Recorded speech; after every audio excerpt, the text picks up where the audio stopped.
لوگ الزام لگاتے ہیں نا تو یہ بھی نہیں سوچتے ہم بات کس کے بارے میں کر رہے ہیں، کھلی ہوئی زبان ہوتی ہے، جو مرضی کہہ دیتے ہیں۔ حضرت سعید ابن زید پر الزام لگا دیا، اتنا بڑا آدمی محبوب کا صحابی اور عورت نے الزام لگا دیا۔ اور جب اللہ والے بد دعا دیتے نہیں، لیکن جب کوئی تکلیف اتنی دے، کلیجہ پھٹ جائے، پھر بندہ کیا کرے؟ وہی بات کہ اب وہ کچھ کہہ نہیں سکتے تھے، ایک عورت پر کس طرح کوئی بات ہو سکتی تھی؟ دونوں ہاتھ اللہ کی بارگاہ میں اٹھائے، یہ صحیح حدیث میں موجود ہے۔ دونوں ہاتھ اللہ کے حضور اٹھا کے عرض کرنے لگے، مالک اگر یہ عورت جھوٹی ہے نا تو پھر اسے اندھا کر دے اور اس کی قبر اس کے گھر میں بنا دے۔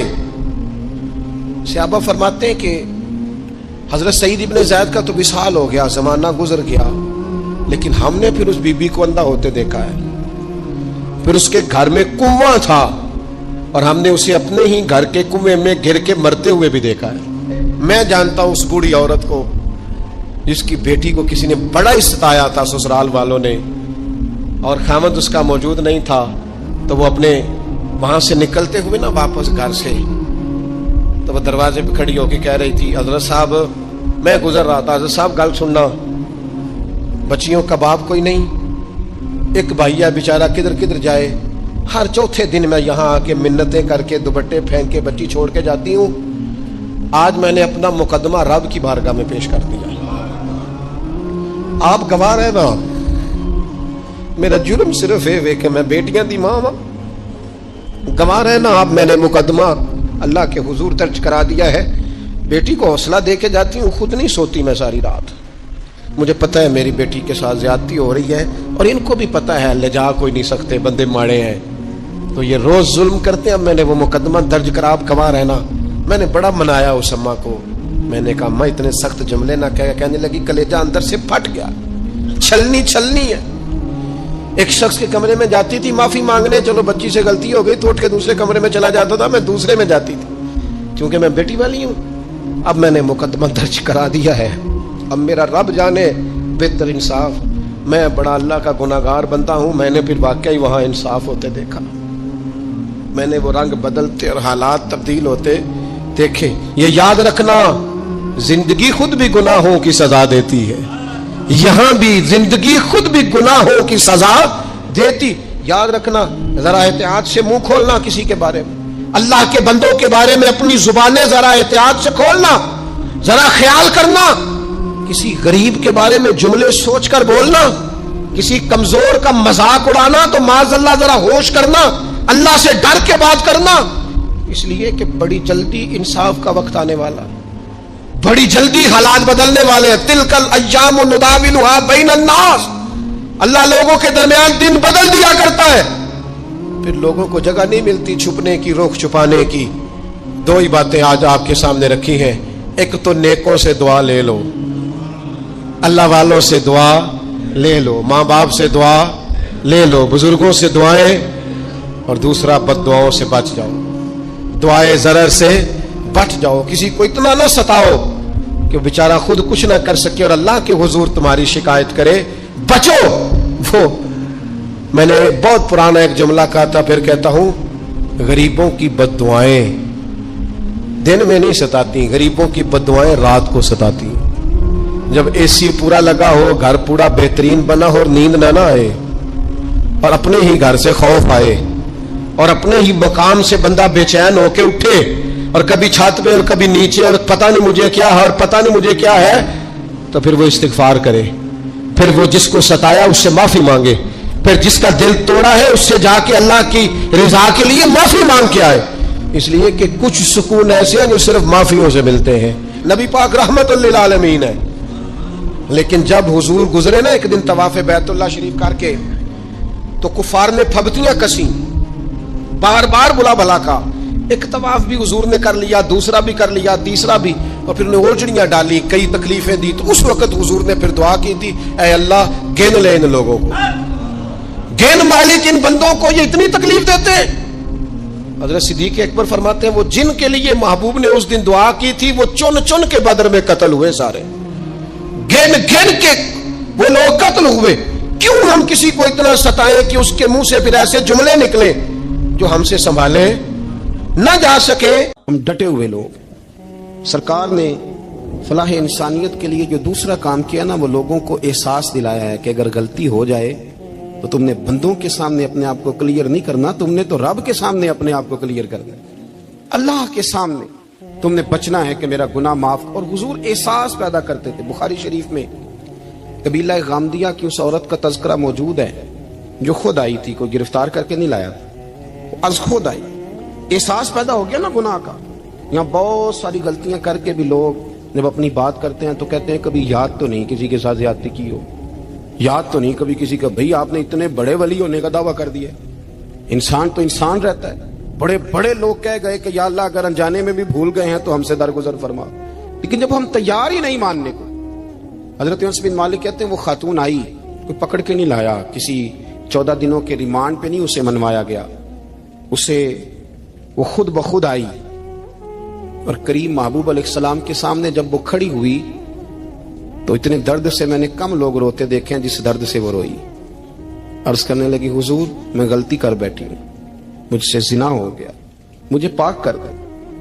تو محبوب کریم علیہ السلام نے فرمایا تو کیسے ثابت کرے گی تو نے گناہ کیا؟ یعنی مجرم کو ثابت کرنا پڑ رہا ہے کہ میں گناہ گار۔ یہ وہ کمال ہے کہ انسانوں کو احساس ہونے لگے کہ یہاں ہم غلط ہیں۔ جب اعتراف جرم ہوتا ہے، جب بیماری کی تشخیص ہوتی ہے تو پھر اس کا علاج بھی ہو جاتا ہے۔ حضرت انس بن مالک کہتے ہیں وہ عرض کرنے لگی حضور میرے پیٹ میں ناجائز بچہ ہے۔ حضور نے فرمایا جا جب بچہ پیدا ہو تو پھر آنا۔ وہ 8 ماہ کے بعد آئی تو اس کی گود میں پھول سا بچہ تھا۔ حضور نے فرمایا واپس جا، جب روٹی کھانے لگ جائے تو پھر آنا۔ وہ 2 سال 2.25 سال دودھ پلاتی رہی، پھر جب آئی تو بچے کے ہاتھ میں روٹی کا ٹکڑا تھا۔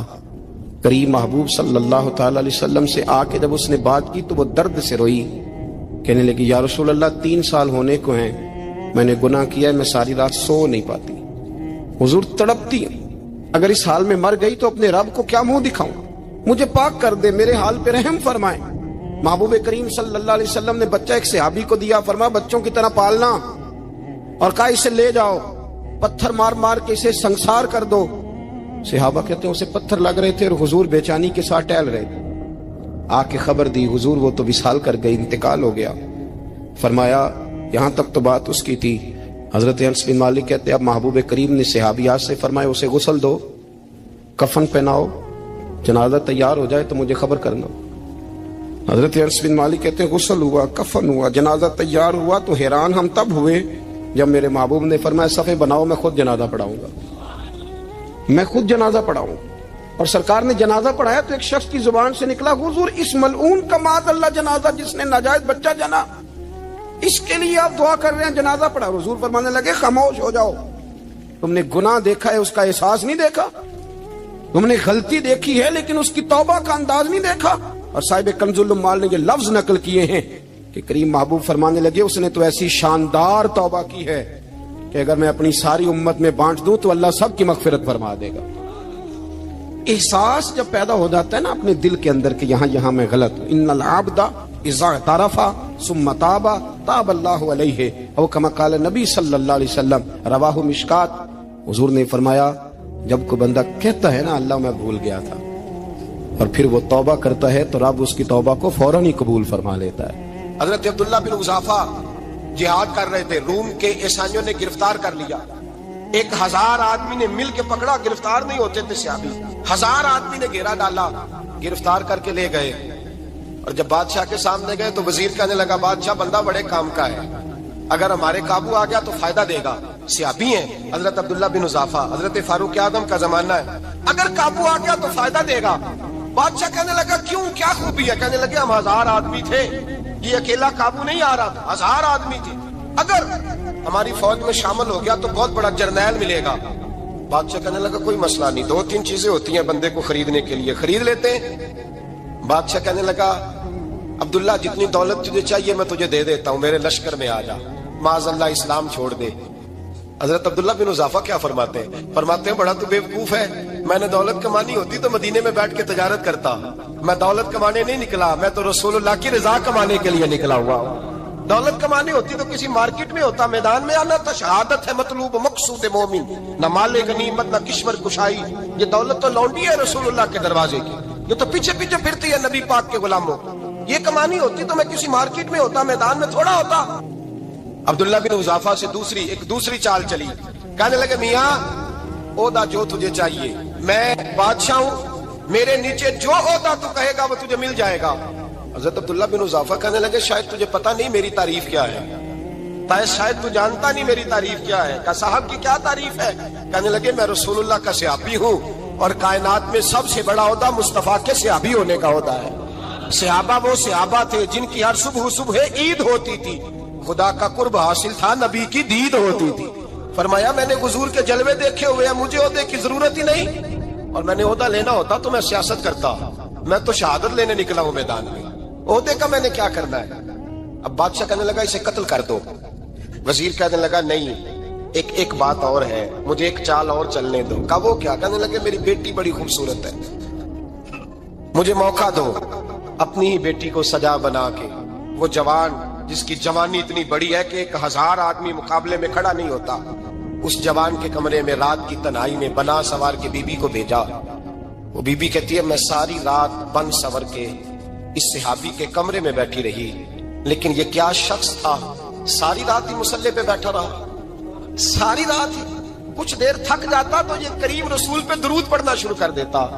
بی بی کہتی ہے سحری ہو گئی تو میں نے چھو کے دیکھا کہ انسان ہے کہ جن ہے, یہ بندہ ہے کہ فرشتہ ہے, چھو کے دیکھا. کہنے لگے پیچھے ہٹ جا. میں نے کہا میں نے تو سنا تھا تو 1000 کے مقابلے میں ہے, اور تو اتنا بے حس ہے کہ بنی صبری دلہن بیٹھی ہے, تو نے نظر نہیں کی.